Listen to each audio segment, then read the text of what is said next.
سلام دوستان، اومدیم با یه ویدیو جدید با گتین اووریت. ما اینجا یک بازیگر دیگه هم داریم. نه نداریم، باشید چی گفتم مثلا. خب اومدیم یه بازی جدید و اینکه باز بگم براتون لایک سابسکرایب فراموش نشود. و باز میگردم اگه ویدیوهای آریان لجند را دوست داشتید 100 سابسکرایب کنید. اگه نمیشناسید آن کی است شاید کتابی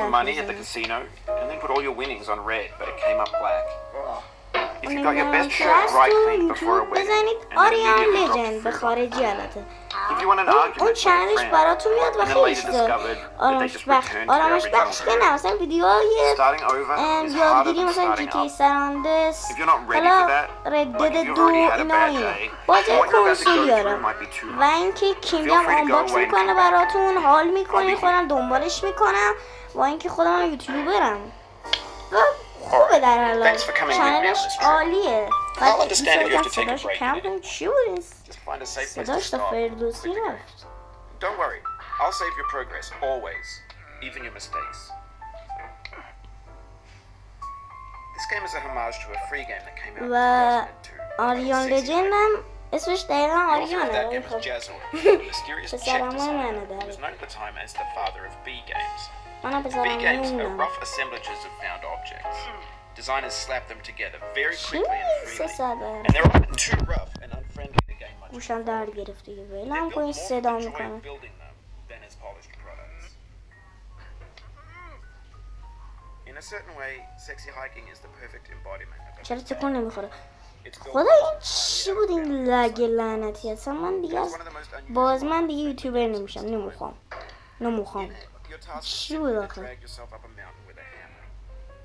That act of climbing, in the digital world or in real life, has certain essential properties that give the game its flavor. No amount of forward progress is guaranteed.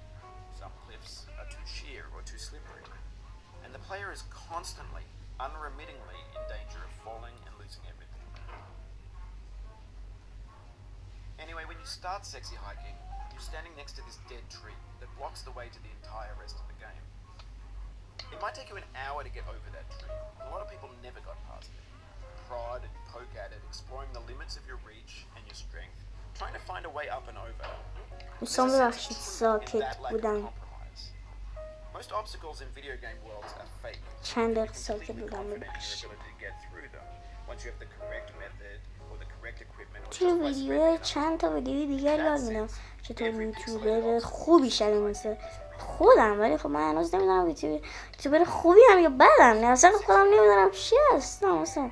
اسمم چی هستم؟ بگو من اسمم چیه؟ But I'm not sure Jazro intended to make it frustrating. چه شوخی هایی که من نمی کنم تو این سال.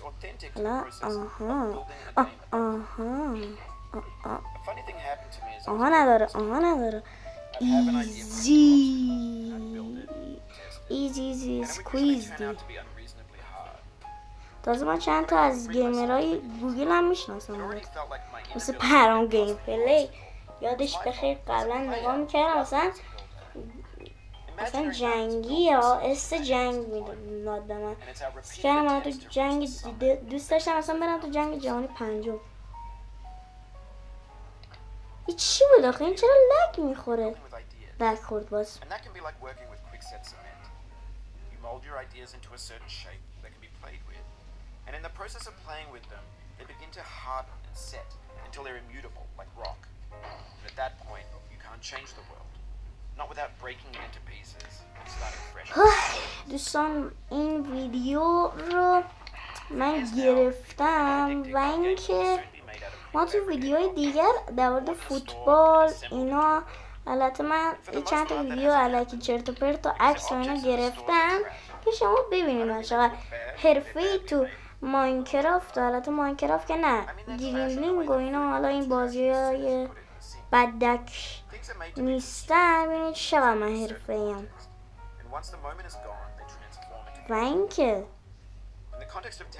من اگه سابسکرایبرم به 50 برسه یه لیوان آب لیمو کامل میخورم. یا آب لیمو کامل میخورم اصلا حال کنید اصلا.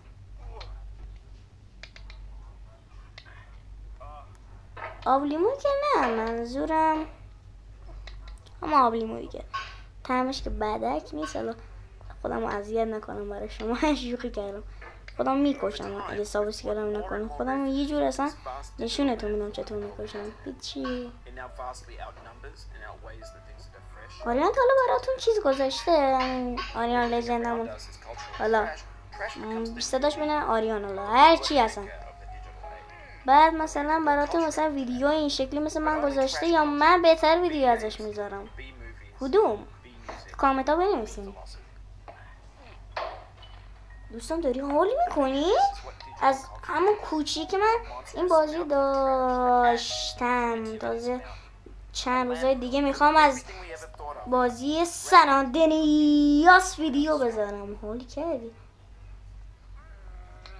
خدا رم کن، خودت رم کن فقط به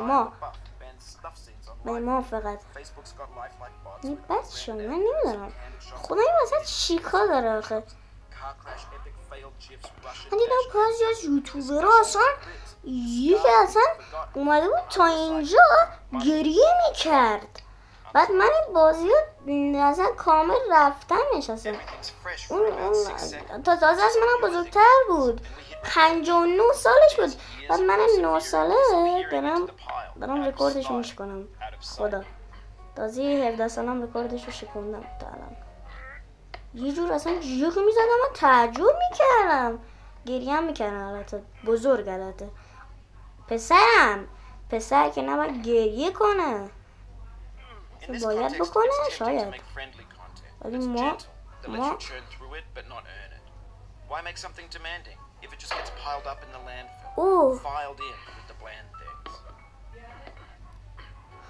وای دوستان خیلی دارم رکورد میزنم من، ولی اینجاش گیر کردم. اینجاش نمیدونم باید چی کار کنم. اینجاش یکم برام سخته. وای خدا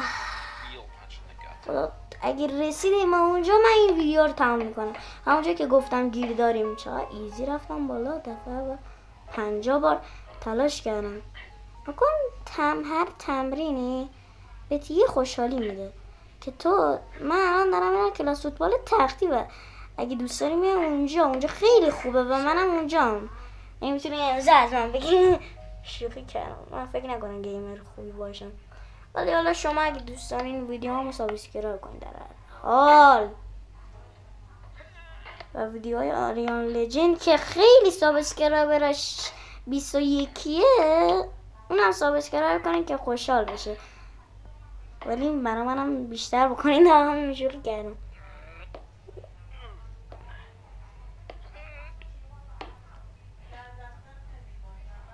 تازه میخوام یه ویدیو دیگه هم بذارم.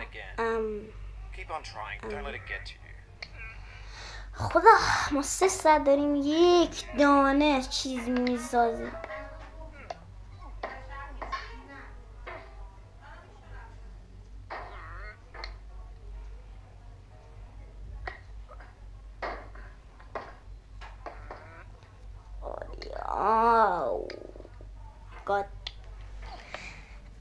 بعد از یوتیوبر زولبیا که من خیلی دوستش دارم. زولبیا خیلی آرومه و با ادب، البته بازی لک خورد. دوستان بازی دو رادی آریانا؟ آره کلاس داره. من دارم ویدیو میگیرم، ببخشید. سلام بهش برسن تا گیشیره بدم با مامان ببخشید دوستان اومدیم اینجا صدا زیاد داره تا اینجا ویدیو تمام میکنیم دوستان. خدا حافظ.